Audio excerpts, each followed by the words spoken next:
Hey guys, so we got the 350X back in the shop, and this is really the home stretch. I'm about done with this bike. It's taken me a little over a year to get here. Not really. It's taken me about 3 videos. So it's just, yeah, it's just one of those projects.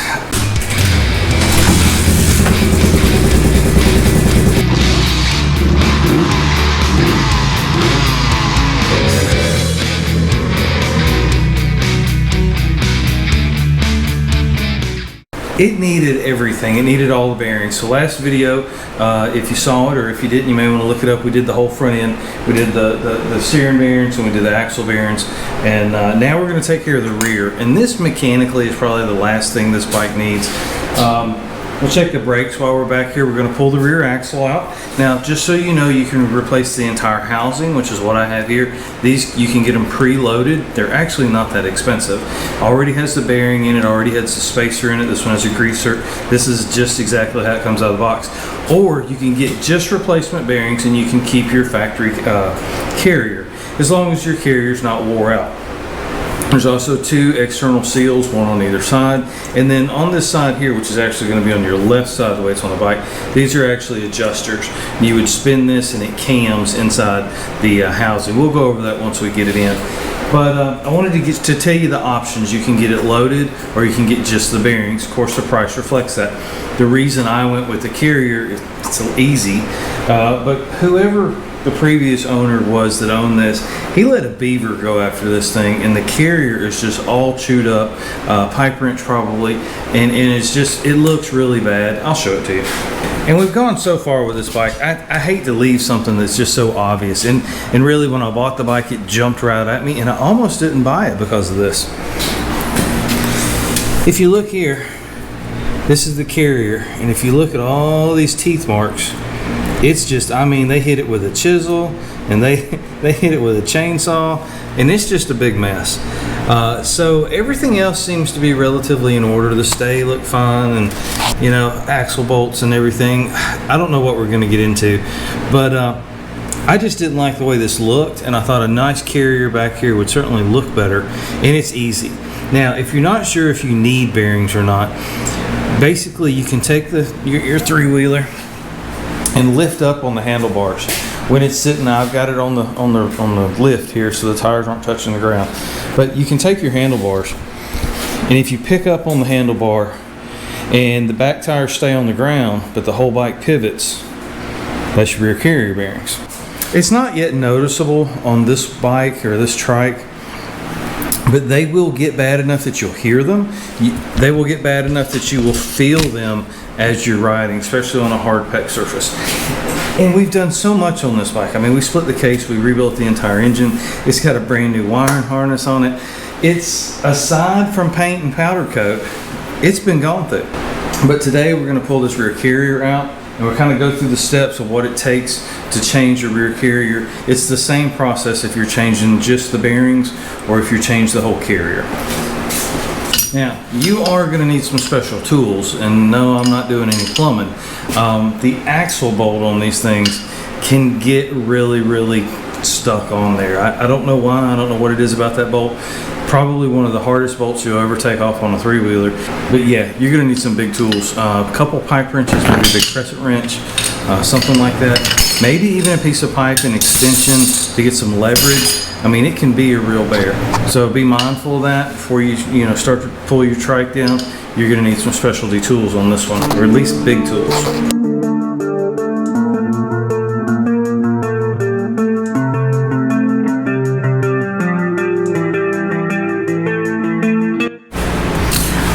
It's a good idea when you're messing with these Allen heads that are in here. Now these are pretty good size, so the chances of you stripping them out are not as easy as some of the smaller ones. But just take a minute, if they're full of dirt and rust, clean them out. You know, just take a screwdriver and kind of waller in there and break all that up.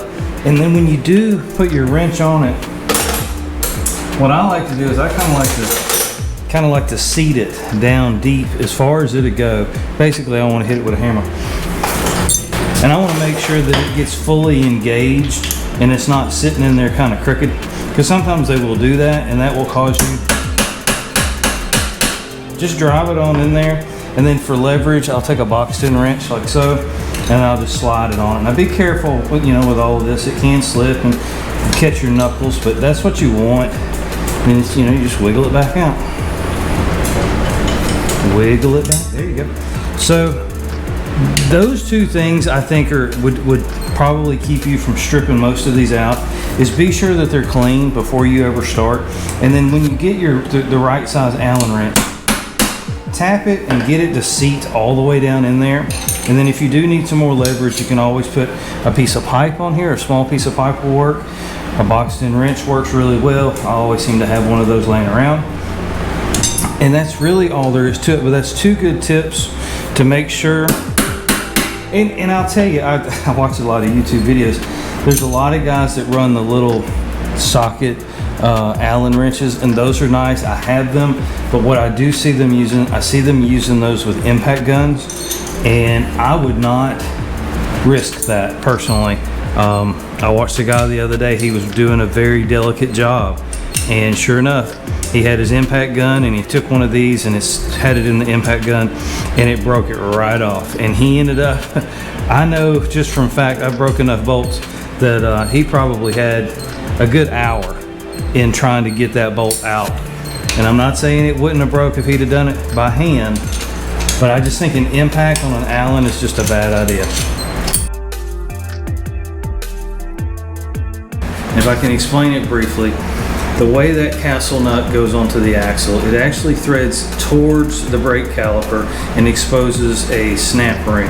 And so that snap ring is what locks the axle and everything together. There's two. There's just a ring that sits in a groove, and then there's the large carrier snap ring. So what you want to do is you want to take that large castle nut and you want to act that axle nut and you want to run it into the brake assembly, and then that's going to expose a small ring, and you pull that ring out of its little indentation that it sits in the axle, and then you're able to slide that entire mechanism off. It's really kind of magic the way that holds on, because in reverse, the way it slides on, everything slides on. You put the little clip on, and then you expand the bolt between the clip and the brake, and what that does is that pulls the axle out through the carrier and tightens the carrier up. I don't know what they were thinking. That is not how I would have come up with doing it, but it works, and it works very well, and so that's why they're smarter than me.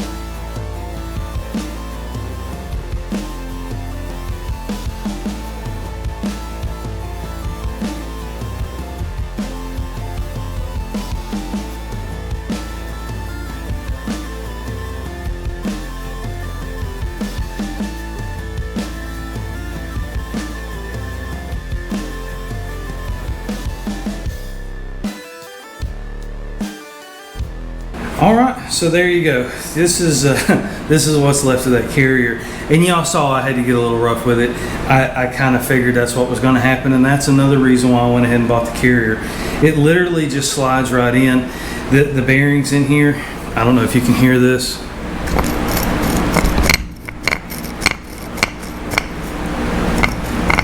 That's the bearings inside, and so I couldn't hear it over the bike, of course, but I could feel it.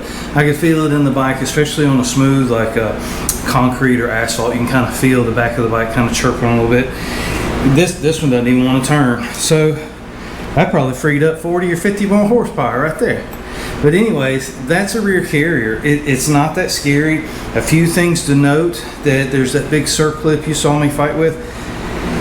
Get a pair of pliers. If you don't have a pair of ring pliers, go get one. You can probably get them in that little bin there in front of the parts store, you know, for like 12 bucks or something. Get a pair of those. You're gonna fight with it if you don't. You saw me struggle with it a little bit. There is a center bolt right in the bottom of the housing that this slides in, and if you don't take that out, this bar, this post right here won't let this slide out. And so other than that, I mean, just look how this thing was chewed up on. It was supposed to be completely smooth around here and then have notches, and you had a special wrench that got this and it tightened it or loosened it. And there, if you look close, it's eccentric, or yeah, I think that's the right word. I think it's eccentric. It's like a cam. And so when you slide it in the housing, you see the axle's not centered of the actual housing. And as you rotate this around, it actually moves the axle closer to the drive sprocket, or you move it back around the other way and it gets further away from the drive sprocket. And that's how you tighten your chain on this. It's not like a motorcycle where you grab the axle and slide it back and you got 2 jam nuts.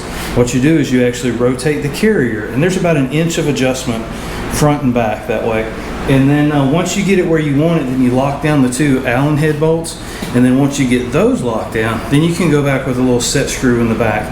And that is supposed to keep this from spinning and getting out of adjustment and causing your chain to get loose when you're riding. I don't know that this is OE. It could be. It's tired and it ain't no good. But now's a good opportunity to compare it to the other one. I'll put a link down in the description. You can see the differences there. This one had cogs or notches in it, and then this one actually has little holes in it, and there's a special tool. It's like a screwdriver. It's not that real special. And it slides in there, and that's how you rotate it. It does have a grease fitting, so we want to be sure and try to grease this before we put it in. And then that's really about it. It's already preloaded. It's ready to go. It's nice. It's shiny, and it sure looks a lot better than that, and it'll work a lot better than that.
That's it. That's a carrier bearing. Took me 2.5 hours probably total. Could be done a little faster. Found a few problems. I found out why that whole carrier looked like a beaver went after it.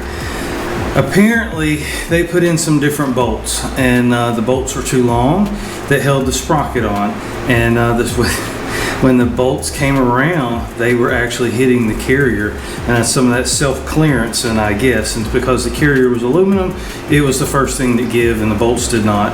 Now, I went ahead and cut those bolts down to kind of get through tonight. It's not really the proper fix, but I shortened the bolts so they didn't hit the new carrier.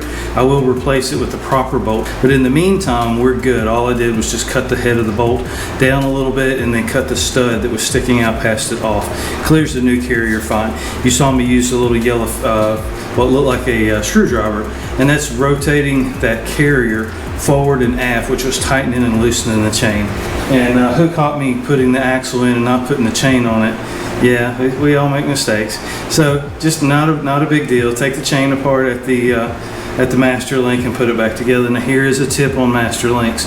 When you're putting a master link back together, always make sure that it comes from the front of the bike to the rear of the bike, with the open end facing the back of the bike, or whatever you're working on, bicycle even for that matter.